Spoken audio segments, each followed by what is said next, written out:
Hey class, it's Mr. M with yet another similar triangle real-world application problem. This one well suited for any stage performers.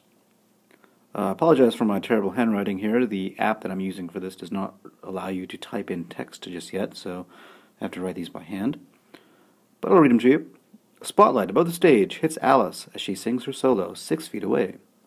Her shadow is 2 feet long. Alice is 5 foot 3 inches. How high above the stage is the light? So, dealing with this problem, you want to draw a sketch to help you relate the corresponding parts. So, pause the video if you need to, draw a little sketch, and hopefully it looks a little bit something like mine. That way you can model this problem correctly. Right, perhaps you paused it. We can take a look at a sketch now of what this might look like. Standing here, singing her heart out, and the light is hitting her. Ouch.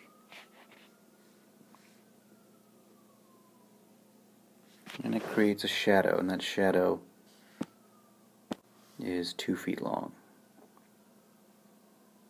So our picture may not be to scale, but it's simply for us to see the relationship, so don't worry too much about the scale. We also know that Alice is singing this performance as she is 6 feet away from the bulb of the spotlight. So that distance there is 6 feet. If she were 6 feet further to her right, depending on her perspective here, she'd be right underneath the lamp, but she is 6 feet away. We also know that Alice is 5 feet 3 inches. So 5 feet 3 inches. A lot of people make the mistake of assuming that that is going to be equal to 5.3 feet. If we use the metric system, then something like that would be possible, but it's not. 3 inches represents a quarter of a foot because there are 12 inches in a foot. So 5.3 inches is actually 5.25 feet. And if you're not sure about that, you can watch one of the old videos and it'll show you exactly how that calculation is made. So our friend Alice here is 5.25 feet in height. And once again, for problems like these, it's safe to assume that you're measuring height as a direct line to the ground. And you should notice that similar triangles are going to be in play here. And if not, it may help you once you have your model drawn.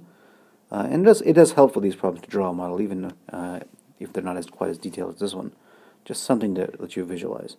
But if it's not clear to you how triangles are involved, then after you've drawn your model, go ahead and draw sort of a simplified version of it. So we have this is x, that's what we're looking for.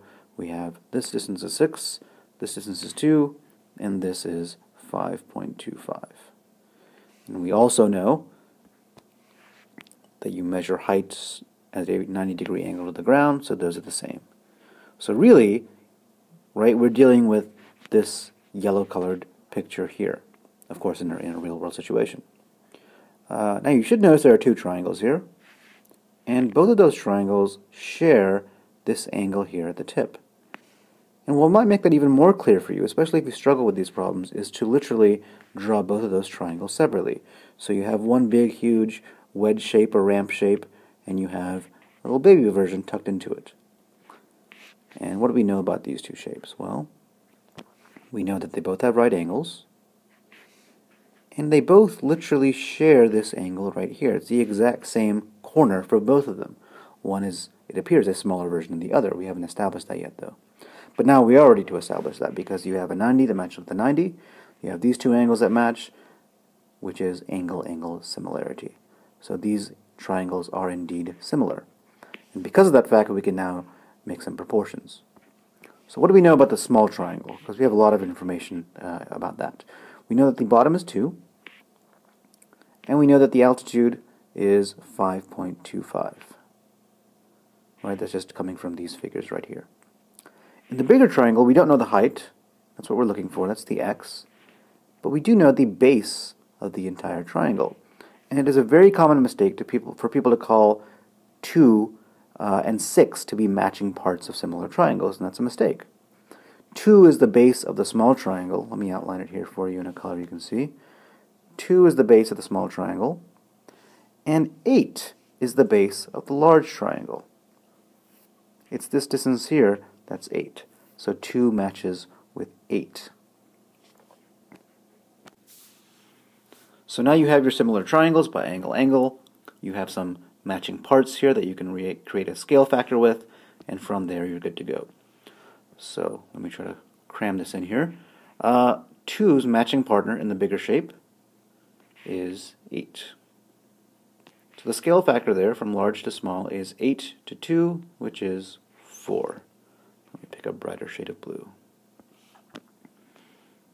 8 to 2, which is 4. So this triangle right here is, the bigger one is 4 times bigger in length than this triangle here. So, now that we know the scale factor is 4, let me not circle that, it's not the answer. Nothing wrong with circling it, but it's not the answer. That's 4 is the scale factor. So, take your vertical distance, 5.25, and multiply it by the scale factor. And 5.25 times 4, well, 4 times 5 is 20, and 4 times a quarter is 1. So the answer would be 21 for x. So if x is equal to 21 and x represents the height, the spotlight is 21 feet off the ground. And there we have it.